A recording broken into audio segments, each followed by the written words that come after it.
Bien-aimés dans le Seigneur, frères et sœurs et amis de partout, que la paix du Seigneur soit avec vous en cette fin d'année. Donc, nous disons merci à notre Dieu pour la vie et pour la santé. Donc, la santé, c'est le plus grand bien que nous avons, être en bonne santé. Et c'est une grâce de la part de notre Seigneur. Nous disons merci à Dieu et nous pouvons crier Ebenezer, Ebenezer, jusqu'ici l'Éternel nous a secourus. Très enchanté, très heureux de vous retrouver après une période assez longue de notre absence. Mais nous louons le nom de notre Dieu parce que nous pouvons dire à l'instar de Samuel, Ebenezer, Ebenezer, jusqu'ici l'Éternel nous a secourus. Donc c'est bel et bien votre frère, votre ami, Pasteur Jacques-Charles, qui est de retour pour continuer avec la mission pour laquelle j'ai été appelé par notre Seigneur Jésus-Christ, pour propager l'évangile du royaume des cieux un peu partout à travers le monde, en cette période de la fin des temps que nous appelons encore la période eschatologique, ou bien le 7e millénaire. Bon retour mes frères et sœurs, mes amis d'Afrique, d'Amérique, d'Europe, et nous sommes très contents de vous retrouver pour continuer cette émission donc, qui consiste à vous expliquer les mystères et les secrets du royaume des cieux. Amen. Gloire à Jésus, gloire à Dieu. Shalom, shalom et shalom. Aujourd'hui, nous allons partager avec vous la parole de Dieu que nous trouvons dans le livre de l'Évangile selon Matthieu au chapitre 2. Nous lisons ceci. Jésus étant né à Bethléem en Judée au temps du roi Hérode. Voici des mages d'Orient arrivaient à Jérusalem et dirent: où est le roi des Juifs qui vient de naître? Car nous avons vu son étoile en Orient et nous sommes venus pour l'adorer. Amen. Gloire à Jésus. Merci Seigneur, que ton nom soit béni. Notre Père qui es aux cieux, que ton nom soit exalté. Je te bénis et je te loue Seigneur pour chaque auditeur et chaque viewer et de YouTube ou bien d'autres réseaux. Seigneur, nous te disons merci pour la vie, merci Seigneur pour la santé, merci pour tout. Merci de ce que tu nous as créé à ton image et à ta ressemblance pour ta gloire et pour ton honneur Seigneur. Et nous comptons sur toi, ô notre Dieu. Aidez-nous à passer un très bon moment ensemble dans l'étude de ta parole. Au nom de Jésus, amen, amen. Gloire à Dieu, gloire, alléluia. Merci Seigneur. Alors, cet après-midi, et peut-être pour d'autres, c'est de la matinée, mais l'important c'est que un jour ou l'autre, un moment ou l'autre, vous aurez l'occasion de regarder cette vidéo parce que ce sera disponible sur notre channel TV du Royaume des Cieux. Et j'accueille très chaleureusement ceux qui nous ont rejoints pendant la période de notre absence. Et nous vous disons bienvenue et nous sommes contents de vous accueillir. Et ensuite, pour ceux qui étaient patients aussi en attendant notre retour, je vous félicite et je tiens à vous bénir dans le nom de Jésus-Christ notre Seigneur. Alléluia, gloire à Dieu. Ce que je vais partager avec vous aujourd'hui, c'est très puissant. Ça, c'est en quelque sorte le mystère de la Trinité dans la naissance de Jésus-Christ notre Seigneur. Alors, vous savez quoi? Nombreux des gens et voire même des chrétiens sont dans la confusion. C'est en raison du fait qu'il y a une chose qu'ils ont négligée, quelque chose qu'ils n'ont pas su à propos de Dieu. C'est quoi alors? Et c'est le système du royaume des cieux. Comme je l'ai déjà expliqué dans plusieurs études, donc le royaume des cieux est complexe. Donc, pour le comprendre, cela exige un prix énorme qu'il faut payer. Donc, pour apprendre toutes ces choses, pour connaître toutes ces choses, en passant par l'appel de notre Seigneur Jésus-Christ. Parce que, mes bien-aimés, mes frères et sœurs dans le Seigneur, n'importe qui ne peut pas parler au nom de Dieu, n'importe qui ne peut pas expliquer les choses de Dieu. Il faut que ce soit une personne qui reçoit l'appel de Dieu, qui est formée au pied de Jésus-Christ, notre Seigneur, comme il en a été question pour les 12 disciples qui ont vécu 3 ans avec Jésus dans la formation, et ainsi ils étaient éligibles pour parler au nom du royaume des cieux, en opérant des miracles et des prodiges au nom de Jésus-Christ, notre Seigneur.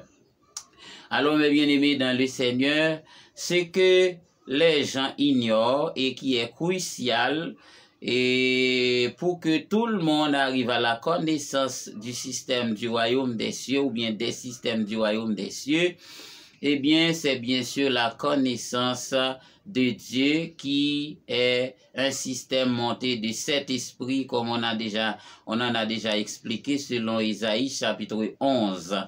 Donc, il y a l'esprit de l'Éternel ou bien l'esprit du Seigneur qui est l'esprit de vie. Et son symbole est le sang qu'on a déjà expliqué dans plusieurs leçons. Ça, ce n'est qu'un rappel. Il y a aussi l'esprit de sagesse qui est l'esprit de Christ, Jésus, l'esprit qui portait Jésus-Christ notre Seigneur, le Logos. Et il y a l'esprit de vérité qui est appelé encore l'esprit des 4 vents, eh bien, ou l'esprit d'intelligence. Il y a de l'autre côté l'esprit de force et de puissance ou l'esprit prophétique. Il y a l'esprit de jugement ou bien l'esprit des évangélistes, il y a l'esprit de consolation ou l'esprit du pasteur, et pour finir avec l'esprit de connaissance dont le symbole est l'huile, qui est l'esprit du docteur. Donc maintenant, ça, c'est le premier système du royaume des cieux. Je vous ai montré aussi les 7 chandeliers d'or, qui est une représentation des 7 esprits de Dieu que nous trouvons dans les livres du prophète Zacharie, qui est aussi dans le livre d'Exode et qui se trouve aussi dans Apocalypse chapitre 1, le verset 20, où l'apôtre Jean a vu une lampe à 7 branches, qui est un symbole du système de la divinité ou bien le système des 7 esprits de Dieu. Donc maintenant, deuxième système, c'est le système du Saint-Esprit qui est composé des 5 esprits, et parmi les 7, il y a un conseil des 5 qui est le Saint-Esprit. Donc on en a déjà expliqué aussi, parlé du sceau du Saint-Esprit. Et ensuite, il y a le 3e grand conseil du royaume des cieux, et c'est là que nous allons nous arrêter aujourd'hui, qui est le système de la Trinité que beaucoup ignorent ou bien négligent. Et je dois vous dire franchement que tout le monde sera dans la confusion totale si l'on ignore le système de la Trinité, puisque c'est l'endroit où Dieu se rencontre avec l'homme. Donc, c'est-à-dire, l'homme ne peut pas rencontrer Dieu dans le cercle des 7 esprits, qui est le cercle de l'unité ou bien de la divinité.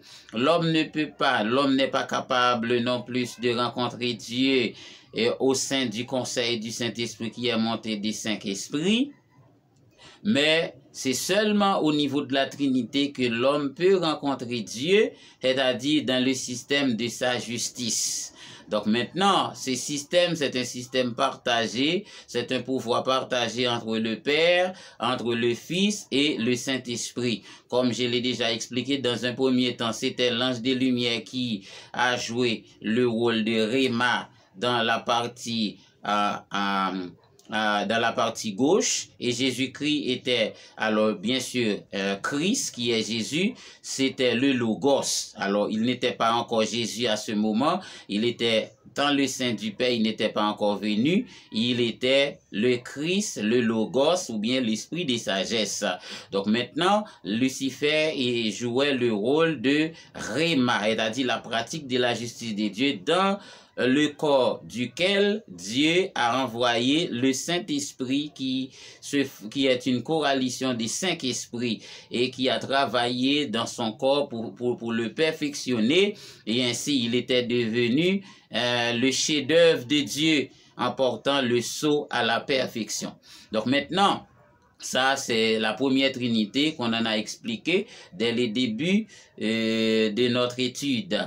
Mais maintenant, la deuxième Trinité aussi, j'en ai parlé, c'est avec Adam. Donc Dieu, après la chute de Lucifer, Dieu a procédé à d'autres changements dans la Trinité en plaçant Adam comme étant le réma de sa parole dans le jardin d'Éden. Et vous connaissez l'histoire aussi bien que moi, qu'est-ce qui s'était passé dans le jardin d'Éden. L'homme a péché, l'homme a succombé et il a perdu la faveur de Dieu. C'est quand Dieu allait dans son plan au Genèse chapitre 3, le verset 15, a envoyé Jésus-Christ, notre Seigneur, son Fils, en vue de prendre un corps sur la terre, un corps de pratique, et c'est ainsi que Jésus a réussi à 100%, donc ainsi il nous a adoptés et par conséquent nous sommes redevenus ce que nous étions avant dans la Trinité. Donc, c'est-à-dire le Réma, c'est-à-dire dans notre corps, nous pratiquons la justice de Dieu. Et c'est la raison pour laquelle que l'Église est le corps de Jésus. C'est-à-dire c'est en Jésus que nous nous sommes positionnés pour entrer dans la justice de Dieu. Donc, le système de la Trinité qui est composé du Père, du Fils et du Saint-Esprit. Le Père, c'est l'Esprit de vie ou bien l'Esprit de l'Éternel que nous appelons de l'autre côté dans Isaïe chapitre 11. Et bien de l'autre à droite du triangle, c'est le Logos qui est le Christ, hein, la parole. Et à gauche du triangle, maintenant, nous trouvons le corps de Jésus. Donc, c'est dans ce corps que nous nous positionnons, comme je viens de le mentionner. Donc, maintenant, mes frères et sœurs, mes amis dans le Seigneur, sans la connaissance de la Trinité, on n'arrivera jamais à comprendre la parole de Dieu, à comprendre les mystères, à comprendre nous-mêmes, notre vie, qui nous sommes, qui est Jésus-Christ, qui est le Saint-Esprit et qui est le Père. C'est dans la Trinité que la distinction se fait et le partage du pouvoir est effectué. Dans ce cas, il y a le Père qui est le juge, Jésus-Christ qui est le Logos, tantôt il joue le rôle de d'avocat et le Saint-Esprit qui joue le rôle de témoin dans le tribunal. Alléluia. Gloire à Jésus. Gloire à Dieu. Maintenant, le mystère de la Trinité dans la naissance de Jésus-Christ. Jésus-Christ, notre Seigneur, et comme beaucoup le savent bien, était né pas dans un mois de décembre, comme on fête la Noël. Donc, Jésus-Christ a pris naissance au mois de Nissan, comme je l'ai traité. J'ai traité cette question l'année dernière. Mais toutefois, la Noël est importante pour nous parce que ça, c'est une fête qui nous rappelle beaucoup de choses et qui apporte beaucoup de choses aussi, beaucoup de changements dans le monde. Donc, nous en profitons et pour saisir l'occasion pour notre Seigneur, pour vous dire joyeux Noël, joyeux Noël et joyeux Noël. La naissance de Jésus-Christ est d'ordre de la Trinité, c'est-à-dire c'est de la justice de Dieu que cela est venu. C'est-à-dire tout ce qui se fait, mes frères et sœurs, mes bien-aimés dans le Seigneur, se fait dans la Trinité et selon l'ordre de la Trinité. Rien ne se passe sur la terre, rien ne se passe dans les cieux en dehors de la Trinité, puisque la Trinité constitue le tribunal des dieux, et dans le tribunal des dieux, il y a les lois, les ordonnances, les commandements, les préceptes, les protocoles et les accords, c'est-à-dire toutes les lois de l'univers, eh bien, sont des caractéristiques de la Trinité. Donc c'est pourquoi que, mes frères et sœurs, nous trouvons Jésus-Christ. D'abord, il faut commencer avec le Père. Le Père qui est dans la Trinité, nous avons trouvé Dieu en 3 fonctions. Premièrement, il a la fonction de roi des rois au niveau des 7 esprits, puisque les autres sont des rois aussi. Deuxièmement, il a la fonction de créateur, c'est-à-dire tant que Dieu, dans ce contexte, il est le créateur. Et troisièmement, il a la fonction de Père. Dans la Trinité, je dois vous dire franchement que Dieu n'est pas Dieu dans la Trinité. Il est le Père. Il est notre Père. Il est le Dieu dans la création. Il est le roi des rois au niveau des 7 esprits. Et il est notre Père dans la Trinité. C'est pourquoi Jésus-Christ nous a appris cette prière dans Matthieu chapitre 6, le verset 9. Lorsque nous prions, nous devons dire notre Père qui est aux cieux. C'est-à-dire, lorsqu'on cite le nom de Dieu étant que Père, eh bien, on est typiquement dans la Trinité. On n'est pas dans la question de la divinité et dans la création, ni le roi des rois dans la question des 7 esprits. On est dans la Trinité, parce que au niveau de la Trinité, Dieu c'est notre Père. Elle a dit notre Père c'est le juge suprême, c'est lui qui décide, ok, en fonction de ses lois, en fonction de ses principes, de ses ordonnances et de ses commandements. Amen. Gloire à Jésus, gloire à Dieu. Donc maintenant, mes frères et sœurs, mes amis dans le Seigneur, donc au niveau de la Trinité, nous disons que Dieu a la fonction de juge. C'est lui le juge suprême. Et Jésus-Christ, dans la Trinité, a le rôle de logos, c'est-à-dire la parole, comme nous lisons dans Jean chapitre 1, qui dit au commencement était la parole, le logos, et le logos était avec Dieu, et le logos était Dieu. Toutes choses ont été faites par elle, et rien de ce qui a été fait n'a été fait sans elle. C'est de Jésus-Christ exactement que cette écriture parle. Donc maintenant, mes frères et sœurs, mes amis dans le Seigneur, pour Jésus-Christ a 3 fonctions aussi. En venant sur la terre, Jésus-Christ avait eu ces 3 fonctions. Dans un premier temps, il a eu la fonction de grand prêtre. Elle a dit qu'il devait offrir le sacrifice à la place des sacrificateurs de l'Ancien Testament, le dernier sacrifice, c'est-à-dire en s'offrant lui-même comme étant un sacrifice vivant, saint et agréable à notre Dieu, pour effacer le péché qu'avait commis Adam, ok, pour réparer l'humanité, pour restaurer l'homme. Donc maintenant, Jésus, deuxièmement, a la fonction de prophète, comme il a été dit dans plusieurs écritures. Isaïe en a beaucoup parlé de ce prophète-là. Donc maintenant, un prophète et un prototype de Moïse, etc. Donc maintenant, Jésus-Christ a eu le rôle de prophète. Et troisièmement, il avait eu le rôle de roi. Donc maintenant, les 3 rôles de Jésus-Christ, Jésus-Christ étant que le prophète, disons d'abord le grand prêtre, Jésus-Christ étant que le prophète, et Jésus-Christ étant que roi. Elle a dit, vous voyez, la Trinité est répétée dans la vie, dans la naissance de Jésus-Christ, tout au long de sa vie. Vous voyez, sa vie est caractérisée par la justice de Dieu. Et il y a une vérité que je vais partager avec vous, et elle est très profonde, celle-là. C'est quoi? Regardez combien de rois qui ont rendu visite à Jésus. 3 rois. Ça, c'est exactement la marque de la justice de Dieu. Les chiffres 3, comme je l'ai déjà expliqué, qui est la clé de l'univers. Donc, c'est le chiffre, c'est la clé de la porte de la loi ou dans la Trinité. Donc maintenant, 3 rois ont rendu visite à Jésus.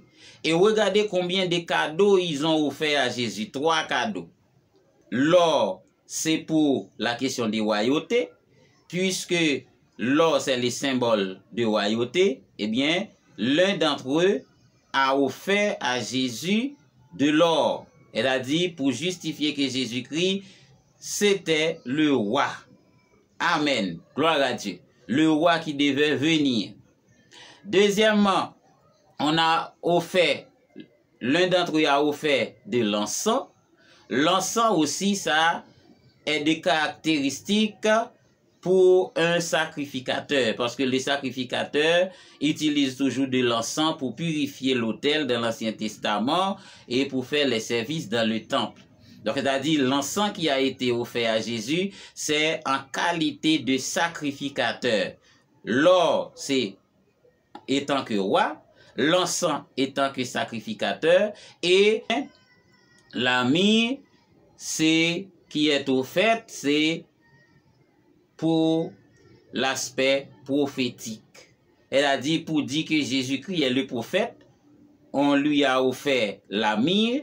Pour dire que Jésus-Christ est le roi, on a offert l'or, de l'or. Et pour exprimer qu'il était sacrificateur, de l'autre côté, on l'a offert de l'encens. Donc voilà, l'or, l'encens, la myrrhe, 3 cadeaux qui ont été présenté à Jésus lors de sa naissance par 3 mages de l'Orient.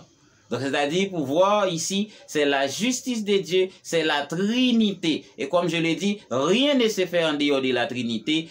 Dès sa naissance jusqu'à sa mort et sa résurrection, son ministère, eh bien, tout se passe à travers la Trinité, selon les ordonnances et les décrets de la Trinité. Donc maintenant, Jésus-Christ qui a reçu le baptême à 30 ans, 0 plus 3, ça donne 3, c'est également le chiffre de la Trinité. Et il a passé combien? 3 ans dans le ministère. Ces 3 années, eh bien, c'est toujours l'ordre de la Trinité. Et regardez, même jusqu'à sa mort, Jésus-Christ, après 3 jours, il était ressuscité. Donc, voilà le fin fond de l'affaire, mes bien-aimés, mes frères et sœurs. On ne peut pas comprendre la Bible, la parole de Dieu, en dehors de la Trinité. Et ça, c'est très peu de ce que je vous dis. Et il y en a encore beaucoup plus. Mais je pense que ce moment qu'on a passé aujourd'hui, comme étant un moment de retour, comme étant un moment spécial. Donc, je suis content et je suis vraiment enchanté de vous retrouver après avoir passé un bon moment qu'on ne s'est pas vu. Et maintenant, je suis bel et bien de retour pour vous servir et pour continuer à vous enseigner la parole de Dieu, mes bien-aimés dans les Seigneurs. Que notre Dieu Tout-Puissant daigne vous bénir de toutes sortes de bénédictions spirituelles et matérielles au nom de Jésus-Christ, notre Seigneur. Alléluia, gloire à Dieu, gloire à Jésus. Donc, je vous dis shalom, shalom, shalom. Je prie pour vous pour cette fin d'année. Que le Seigneur vous bénisse et qu'il vous comble de sa grâce. Que la puissance de Dieu vous accompagne. Que Jésus-Christ, notre Seigneur, marche devant vous et dans une colonne de feu et de nuées. Et qu'il vous donne la victoire dans votre famille, dans votre vie personnelle et dans votre entreprise. Qu'il en soit ainsi au nom et par les mérites infinis de Jésus-Christ notre Seigneur. Allez, je vous aime et partagez cette vidéo. Abonnez-vous à notre chaîne. C'était votre ami et votre frère, Pasteur Jacques Charles qui vous dit au revoir et à très bientôt.